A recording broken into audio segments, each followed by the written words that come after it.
మా గుళ్ళో వినాయకుడి గుళ్ళో ఉన్న గోశాల ఇది. ఏ, నేను సక్సెస్ఫుల్ మేనేజ్మెంట్ స్టైల్స్ అని ఒక పుస్తకం రాశాను. అందులో ఇండియన్ మేనేజ్మెంట్ స్టైల్స్ ఎలా ఉంటాయో రాశాను. అందులో టెంపుల్ మేనేజ్మెంట్ గురించి ఒకటి రాశాను.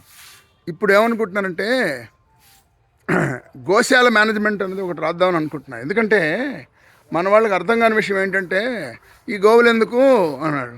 పూర్వకాలం ఏమన్నారంటే చావెందుకు చంకనాకను, ఒక ఆవున్న పాలిచ్చును పెరిగిచ్చును పేడిచ్చును అని చెప్పేవారు. అంటే ఏంటి, ఆవు చదువుకుంటే మంచిదన్నారు. ఇప్పుడు బ్రిటిష్ వాళ్ళు వచ్చి అంటే మనకు చదువు చెప్తున్నారు, ఆవులు పోతున్నాయి. మనం ఏం చేస్తున్నాము, ఓ ₹1,00,000 పెట్టి ఆవు కొనుక్కోకుండా ₹1,00,000 పెట్టి స్కూటర్ కొనుక్కుంటున్నాం. ఆ స్కూటర్ పెట్రోల్ తాగుతుంది, బయటికి వెళ్తున్నాం కదా అనుకుంటున్నాం. ఇది 4 లీటర్లు ఇస్తుంది. మనం 1 లీటర్ తాగినా ఇంకో లీటర్ అమ్ముకున్నా ఆ ఆవు డబ్బులు ఏడాదిలో వచ్చేస్తాయి. అవునా? మరి ఎవరికి తెలివి, బ్రిటిష్ వాళ్ళదా మందా? ఆవుని తినేవాళ్ళకి తెలివితే అట్లా, ఆవుల్ని పెంచుకునే వాళ్ళకి తెలివితే అట్లా.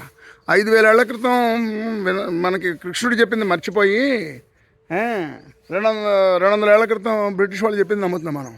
వాళ్ళు దే ఈట్ బీఫ్, ఆవు మాంసం తింటారు, గొడ్డు మాంసం తింటారు వాళ్ళు. మనం గొడ్లు పెంచుకుంటాం. సో వాళ్ళు ఏమంటున్నారు, మేము తెలివైన వాళ్ళం, మేము తెలివి తక్కువ వాళ్ళు అంటున్నారు. మన కర్మ ఏంటంటే మనం వాళ్ళు చెప్పింది వింటున్నాం. ఇదే నేను రాయబోయే నెక్స్ట్ బుక్. గోపాలుడు ఎవరు, కృష్ణుడు. ఆయన ఎప్పుడో చెప్పాడు మనకి, 4 ఆవులు ఉన్నప్పుడు ఇంకో ఆవుకి మనకు పెద్ద పెంచడం కష్టం ఉండదు.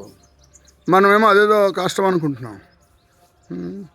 సరే, గోవులో సకల దేవతలు ఉన్నారని చెప్పారు వాళ్ళు. సకల దేవతలు ఉండకపోయినా కనీసం మన ఎకనామిక్స్ ఉంది గోవులో.